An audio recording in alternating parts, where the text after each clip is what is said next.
నమస్తే, welcome back to our channel. నేను Kaveri. So ఈ రోజు అయితే మనతో పాటు స్టూడియోలో ప్రముఖ న్యాయవాది సాయి కృష్ణ ఆజాద్ గారు అయితే ఉన్నారు.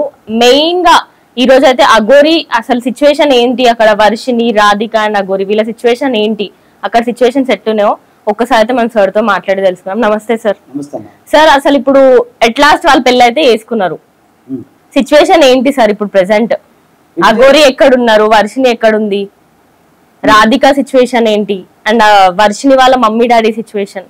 ఇప్పుడు అఘోరి వాళ్ళు ఎక్కడ ఉన్నారో నాకు తెలియదండి, నాకు అవసరం కూడా లేదు. వాళ్ళు పెళ్లి చేసుకున్నారు అంటే అది పెళ్లి చెల్లదు. నేను అన్ని ఛానల్ చెప్పి మీ ఛానల్ కూడా చెప్తున్నాను. కొట్టండి 12 HM యాక్ట్ అని కొట్టి చాలు, 12 HMACT కొట్టి చాలు. మీకు అసలు వాళ్ళు పెళ్లి చెల్లిద్దా లేదని మీకు అర్థమైపోద్ది. అది నేను చెప్పాల్సిన చట్టంలో ఉంది క్లియర్ గా. ఇక రెండో విషయం అంటున్నారా, ఇప్పుడు రాధిక గారిది ప్రణాళికలు రచిస్తున్నాం మేము. ఆమె కూడా తొందరలో మనకి వస్తారు, ముందు వస్తారు, మా ఛానల్లో కూర్చోబెడతాము. ఆమె అసలు మీరు అడిగిన ప్రశ్న ఏదైతే ఉందో పెద్దానికి సమాధానం చెప్పడానికి సిద్ధం అవుతున్నారు. దానికి సంబంధించిన ఎవిడెన్స్ కూడా మొత్తం గ్యాదర్ చేస్తా ఉన్నాము. త్వరలో అన్ని విషయాలు మీకు తెలుస్తాయి. ఒకటి. రెండో పాయింట్ వచ్చేసరికి ఏంటంటే, వర్షిని వాళ్ళ సంబంధించిన వాళ్ళు నిన్న వచ్చారు మా దగ్గరికి, వాళ్ళ అన్నయ్య వాళ్ళు వచ్చారు. మన కూడా మన ఆఫీస్ కూడా రావడం జరిగింది. ఆ నేను అపాయింట్మెంట్ ఇవ్వలేదు, సో మళ్ళీ వస్తున్నారు. వాళ్ళు వస్తున్నారు, నిన్న వేరే దాని ద్వారా మనకి ఇచ్చారు. సో ఇప్పుడు వాళ్ళు కూడా ఏంటంటే, ఇప్పుడు అమ్మాయి రావాలి, మాకు అమ్మాయి రావాలని చెప్పి వాళ్ళు కూడా ఉన్నారు. నిన్న మనం దానికి సంబంధించి ఆ కేసు కూడా మనం ఫైల్ చేయడం జరిగింది. అది కూడా కేసు నడుస్తూ ఉంది. అంటే వాళ్ళ పైన కూడా 2 కేసులు అయింది ఇప్పుడు. సో ఇంకెవరైనా బాధితులు ఎవరైనా వస్తే కూడా మళ్ళీ మేము ఫైల్ చేయడానికి సిద్ధంగా ఉన్నాం. ఇప్పుడు అఘోరి పైన దాదాపు 3 కేసుల దాకా ఫైల్ అయ్యే అవకాశం ఉంది. ఓకేనండి. సో ఇప్పుడు మరి అతను ప్రభుత్వం వారి చర్యలు తీసుకొని, ప్రభుత్వ వ్యవస్థ, పోలీసు వ్యవస్థ తొందరగా ముందుకు వచ్చి ఇమీడియట్లీగా కనుక అతని పైన చర్య తీసుకుంటే ఈ యొక్క అతను చేసే అరాచకాలకు ఏదైతే ఉందో చెక్ పెట్టే అవకాశం అయితే కనబడుతుంది. ఈరోజు ప్రతి మీడియా, ప్రతి పౌరుడు, ప్రతి వ్యక్తి, ప్రతి విద్యార్థి, ప్రతి మహిళ ఫుల్ సపోర్ట్ చేస్తున్నారు. నాకైతే ఆజాద్ గారికి ఫుల్ సపోర్ట్ చేస్తున్నారు. మీరు ఎవరైనా ఎంక్వైరీ చేసుకోండి. ఓకే. ఇప్పుడు రాధిక అండ్ అఘోరి వీళ్ళిద్దరికి పెళ్ళైంది నిజమే, ప్రూఫ్లతో అన్ని వేరే ఛానల్స్ కానీ ప్రతి. సో మీరు అడగండి, క్లారిటీ ఇస్తాను. అదే పెళ్ళైతే అయింది కదా వీళ్ళిద్దరికి, పెళ్ళి అవ్వలేదు. మరి అమ్మాయి కొన్ని ప్రూఫ్స్ అయితే చూపెట్టింది కదా సార్? లేదు, ప్రూఫ్ ఏం చూపించదు, తాలిబడి చూపించింది. కానీ పెళ్లి అవటం అంటే, పెళ్లి అంటే జనరల్ గా మీ ఉద్దేశంలో ఏంటి? ప్రేమపూర్వకంగా తాలిబొట్టు కట్టించుకుంటే పెళ్లి. బలవంతంగా కడితే పెళ్లి ఎట్లా అవుతుంది? తాలిబొట్టు కడితే పెళ్లి అవుతుంది. బెదిరించి నేను చంపేస్తా, నేను అది చేసేస్తాను, మంత్రాలు వచ్చు, తంత్రాలు వచ్చి అది చేసి తాలిబొట్టు కడతా అంటే ఎవరైనా కట్టించుకుంటారు భయానికి. ఆ టైం సిచ్యువేషన్ వేరు కదా.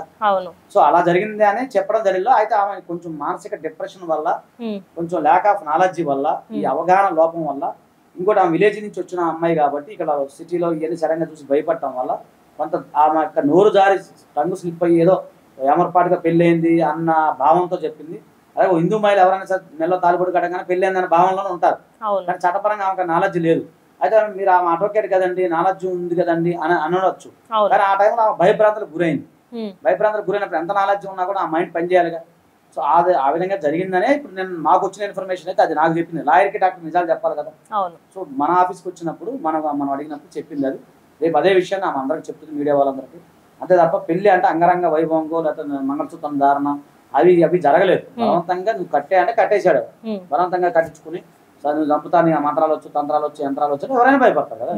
సో ఆ విధంగా జరిగింది తప్ప దాని పెళ్లి అని అందరూ అప్పుడు దాకా నేను చెప్పేదాకా నాకు నాలెడ్జ్ లేదు. సో ఇప్పుడు దాని పెళ్లి అని కదా, బలవంతంగా తాలిబొట్టు కట్టించుకుంది. బాధిత మహిళగానే మీరు చూడాలి. ఓకే. మరి తను ఇన్ని రోజుల నుండి మీడియా దగ్గరికి రాలేదు, ఇన్ని రోజుల నుండి అవుతుంది ఇది మొత్తం ఇష్యూ. మరి ఇన్ని రోజుల నుండి రాంది ఈ మధ్య ఎందుకు వచ్చింది సార్? ఒక 3 రోజుల నుండి కనిపిస్తుంది ఆమె మనకి. అందరూ అడుగుతున్నారు, మీడియాలో కనబడుతుంది మీకు, అదే కదా మీకు కావాల్సింది. మీడియా వెనక జరిగే వర్క్ జరుగుతుంది ఆమెకి, వెనక వర్క్ చేస్తుంది మీకు తెలియదు కదా. ఎప్పుడైతే మీడియాకి వచ్చినప్పుడే ఇప్పుడు ఎందుకు వచ్చింది అంటున్నారు. కానీ అంత ముందు కూడా ఆమె ప్రయత్నాలు చేసింది. కానీ ఆమెకు సరైన వే దొరకలా, సరైన అడ్వకేట్ దొరకలేదు, సరైన దొరకలేదు కాబట్టి ఆమె మొత్తం రీసెర్చ్ చేస్తా తర్వాత మన దగ్గరికి రావడం జరిగింది. తర్వాత వాళ్ళ మామయ్య గారిని వచ్చారు కదా, మనం చూసారు కదా, మీరు అందరూ మామయ్య గారు నాతో మాట్లాడారు, మామయ్య గారు వీళ్ళంతా కూడా వచ్చారు. ఇప్పుడు నాకు మోరల్ సపోర్ట్ ఉంది. మెయిన్ ఆమెకున్న మొన్నటి దాకా కూడా ఇందాక కూడా నేను మాట్లాడాను, వచ్చే ముందు కూడా మాట్లాడింది, ఛానల్కి వచ్చే ముందు కూడా ఇందాక దాకా మాట్లాడింది. మెయిన్ ఆమెకు హడ్డీలు ఏంటో చెప్పమంటారా? వాళ్ళ అమ్మగారు. సో వాళ్ళ అమ్మ వెనకటి కాలం మనుషులు కాబట్టి వాళ్ళకి బాధ ఉంటుంది కాబట్టి వాళ్ళు వద్దమ్మా, మన ఇంటి గుండి బయట పెట్టద్దమ్మా, మనకెందుకమ్మా అని పాప వెనకలాగడం వల్ల వాళ్ళ అమ్మగారు వల్లే ఇన్ని రోజులు లేట్ చేసింది. ఎందుకంటే తల్లిని మించి ఎవరు కూతురు పోకూడదు కదా. కొంతమంది ఏంటంటే మళ్ళీ అది ఇది ఒకటి, మన మానసికంగా భయం ఏంటో తెలుసా, ఆయన మంత్రాలు వచ్చు, తంత్రాలు వచ్చు, యంత్రాలు వచ్చు, సో ఏదైనా చేస్తారని అదో భయం. సో ఇన్ని రకాల భయభ్రాంతులకు గురయ్యా బయటకు రాలేకపోయింది. వాస్తవాన్ని తెలుసుకుంది, ఇప్పుడు ధైర్యం తెచ్చుకుంది. మీలాంటి వాళ్ళు అందరూ సపోర్ట్ చేస్తూ ఉన్నారు. ఆమె ఒక బాధిత మహిళగా బయటకు వస్తుంది. రేపేలంటే వస్తుంది అండి, చెప్పాను కదా, రేపేలంటే మాట్లాడుతున్నాను. కొంచెం ధైర్యం తెచ్చుకుంటుంది. కొంచెం హెల్త్ కూడా బాగాలేదు, ఆమె హెల్త్ సహకరించాలి. ఒక 2 days లో ఆమె బయటకు వస్తుంది. అన్ని ఛానల్స్కి ప్రతి ఛానల్ నేను ఇంటర్వ్యూ ఇప్పిస్తాను. ప్రతి ఛానల్ మాట్లాడితే మీరు అడిగే ప్రశ్నలకు ఓపికతో సమాధానం చెప్పిద్దామా. మీరు ఒకటే చెప్పండి, నాకు ఒకటి చెప్పండి కావేరి, ఒక్కటే చెప్పండి. ఇప్పుడు అఘోరి కనపడితే నువ్వేం చేస్తావు? ఓపెన్ గా చెప్పేసి. ఏం చేస్తా అంటే మన తెలంగాణలో కనిపిస్తే నాట్ ఓన్లీ నేనే కాదు సార్, ఏ అమ్మాయి అయినా ఏ అబ్బాయి అయినా వెయిట్ చేస్తున్నారు వాడిని కొట్టి చంపేయడానికి. తెలంగాణ కాదు, తెలుగు రాష్ట్రాల్లోనూ ఇతర రాష్ట్రాల్లో కూడా వెళ్ళింది. ఎందుకు అంటే ఒక హిందూ ధర్మం పేరు చెప్పి ప్రతి ఒక్కరికి ఇది ఒక ఫ్యాషన్ అయిపోయింది. అవును, సనాతన ధర్మం పేరు చెప్పి నువ్వు చెయ్యి, సామాజిక అంశాలు చెయ్యి, అందరూ సపోర్ట్ చేశారు గతంలో కూడా చాలా మంది. ఆ ముసుగులో అమ్మాయిని ఏడిపించి ఆ ముసుగులో చేసి ఆమె ఒక మాట అని తెలుసా, నాకు సందర్భంలో ఒక రిలీజియన్ ని ఉద్దేశించి చంపేస్తా, తలకాయ నరికేస్తా ఉంది. ఇప్పుడు వాళ్ళు కూడా కొడతానికి సిద్ధంగా ఉన్నారు. అంతేనా? అట్లా అనద్దు కదా. మన సెక్యులర్ స్టేట్ అంటే ఎవరో హిందూ ధర్మాన్ని మన దేశాన్ని మనం పరిపాలించుకోవాలి, మన రాష్ట్రాన్ని మనం పరిపాలించుకోవాలి, మన హిందూ ధర్మాన్ని రక్షించుకోవాలి. నేను అది చేస్తాను, దానివల్ల కమ్యూనల్ వైలెన్స్ వచ్చాయిగా, అంతే కదా. సో ఇన్ని రకాలుగా మాట్లాడతాం. పోలీసు వాళ్ళని తిట్టింది తెలుసా, బూతులు లా మీద తిట్టింది. ఒకట నాకు ఇప్పుడే ఒక మీడియా మిత్రుడు చెప్పాడు, అన్న నువ్వు మర్చిపోయినావు 11 మందితో నాకు సంబంధాలు ఉన్నాయని చెప్పిందంట. అదొక వీడియో రేపు వస్తుంది మనకు, ఆ వీడియో కూడా నేను చూపిస్తాను. అదొకటి చెప్పాడంట. సో ఇంతమంది మహిళలతో ఇన్ని రకాలుగా చేస్తాను, అలాంటి వాడిని ఏం చేయాలి మీరే చెప్పండి, మీ మహిళలే చెప్పాలి. మహిళలు అంటే సార్ బిఫోర్ దాట్ మీరు పోలీస్ వాళ్ళు కానీ అడ్వకేట్స్ మీరందరూ కూడా అట్లీస్ట్ ఇప్పుడైనా కదా మేము చేస్తున్నాము, మా ధర్మం మా వృత్తి ధర్మం మేము చేస్తా ఉన్నాం. కానీ ఒక మహిళగా మీకు కోపం ఉంటుందా ఉండదా? ఉంటది సార్. ఒక ఆడపిల్ల ఎత్తుకెళ్తే, ఒక ఇంటి ఆడపిల్ల ఎత్తుకెళ్తే మీకు కోపం ఉండదు? ఉంటది సార్, ఎందుకు ఉండదు, ఉంటది మరి. సో ప్రతి ఒక్కరు కూడా ఆగ్రహ జ్వాలతో రగులుతున్నారు ఈ రోజు. ఏ పాతన కనుక వస్తే ఏం జరిగింది అనేది దేవుడికి తెలియాలి. అదొకటి. హిందూ ధర్మ పరిరక్షణ పేరు చెప్పి మాత్రం ప్రజలను మోసం చేయడం అనేది నాకు నచ్చలేదు, ఎవరికి నచ్చలేదు, ఈ సమాజం హర్షించదు. సో అతనికి ఏం జరిగింది అనేది దేవుడే ఉన్నాడు, మీరే ఉన్నారు, మీ పాత్రికేయ మిత్రులే ఉన్నారు, ప్రభుత్వం ఉంది, తర్వాత పోలీసు వారు ఉన్నారు, వ్యవస్థ ఉంది. అదేమో ఒక న్యాయవాదిగా నేను న్యాయ పోరాటం చేయడం నాకు. అవును, ఓకే సార్. ఇప్పుడు రాధిక అనే అమ్మాయి మీడియా ముందుకు వచ్చినా కానీ స్కార్ఫ్ తీయకుండానే మాట్లాడుతుంది, అంటే పరువు మర్యాదనే రీజన్ అయి ఉండొచ్చా సార్? అంతే కదండి. ఇప్పుడు సుప్రీంకోర్టు గైడ్ లైన్స్ ప్రకారం ఎవరైనా బాధిత మహిళ ఫేస్ చూపించుకోవాలి. అవును, దాని ప్రకారం ఫాలో అవుతున్నాం. అది మీరు కూడా అడగకూడదు, మేము అడగకూడదు, మీరు అడగకూడదు. సో నా దగ్గర మాతో నేను ఫోటోలు మా దిగుతారు కదా, మీరు డైరెక్ట్ చూసినారా సార్ ఆమె ఫేస్? మరి మాట్లాడుకున్నాం కదా, నా దగ్గర ఫోటో ఉంది, అదేం లేదు. మేము నిన్న సెల్ఫీ కూడా దిగాము, ఆమె దిగింది, ఆమె దిగింది. కుదిరితే తీపిద్దాము, ఏముంది, ఆమెకు నచ్చితే అది కూడా తీసేయచ్చు. కానీ మనం తీయమని చెప్పే రైట్ మీకు లేదు, నాకు లేదు. అది రైట్ ప్రైవసీ చేయాల్సిందే. ఒకవేళ తీస్తాడో తీసుకోమనండి. Okay sir. ఇప్పుడు రాధిక అనే అమ్మాయికి బిఫోర్ కూడా మ్యారేజ్ అయింది, ఈ అఘోరి కాకుండా బిఫోర్ మ్యారేజ్ అయింది. వాళ్ళ హస్బెండ్ కి వేరే ఇంకేదో అక్రమ సంబంధం ఉండే, అందువల్లనే ఇప్పుడు అఘోరి దగ్గరికి రావడం జరిగింది అని కూడా.